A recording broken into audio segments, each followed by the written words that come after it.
In 1974, the fertile grounds of Xi'an, China, yielded a spectacular secret. Buried in the soil, farmers found a beautifully sculpted head. One by one, soldiers emerged until an entire clay army was unearthed, each individual painstakingly handcrafted and ready for battle. It's a military force of thousands, created to escort the founding father of the Chinese Empire into eternity. Qin Shi Huangdi came into power in 246 BC when he was just 13 years old. Qin spent most of his ruling years at war, uniting much of what is now China. He standardized writing, currency, weights and measures, and even built a series of highways, and he commissioned the first version of the Great Wall. Despite Qin's enormous achievements, he wanted more.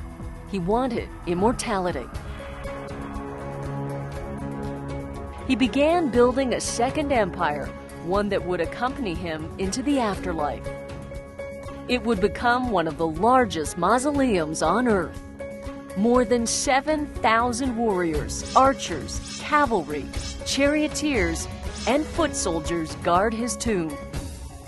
Qin envisioned his life after death to include civilians as well, government officials to serve him, acrobats, dancers, singers, animals, and even a strongman to entertain him. It took over 36 years and a workforce of 700,000 conscripted workers to complete Qin's terracotta army and court. Workers accomplished the enormous task by dividing up the labor in assembly line fashion. And yet, no two statues are the same. Each depicts an individual with its own hairstyle, facial expression, and painted details. The warrior's craftsmanship and style astonishes scholars. Why would an emperor want each of his troops to be unique? Perhaps for Qin, beauty and individualism were as important as compliance and uniformity. We can only speculate based on the contents of the mausoleum, for Qin left no records of this grand creation. Records from the next dynasty indicate that Qin was not a popular ruler. He massacred the armies of 6 states, had hundreds of thousands of people punished through forced labor, subjected his people to high taxation, and showed little tolerance for dissent. Qin outlived numerous assassination attempts and was quite paranoid about revolution. He may have thought these threats would follow him into the afterlife.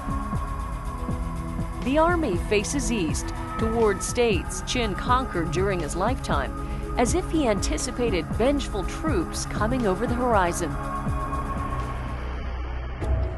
In fact, his own warriors may have armed the revolt that did come after his death. Peasants snatched the metal swords from the clay soldiers' grasp and overthrew Qin's successors. But despite looting, fires, and the passage of time, Qin's army survived into the modern world. A group of Qin's clay figures is now on tour. It will be on display at the National Geographic Museum in Washington, D.C. in November 2009.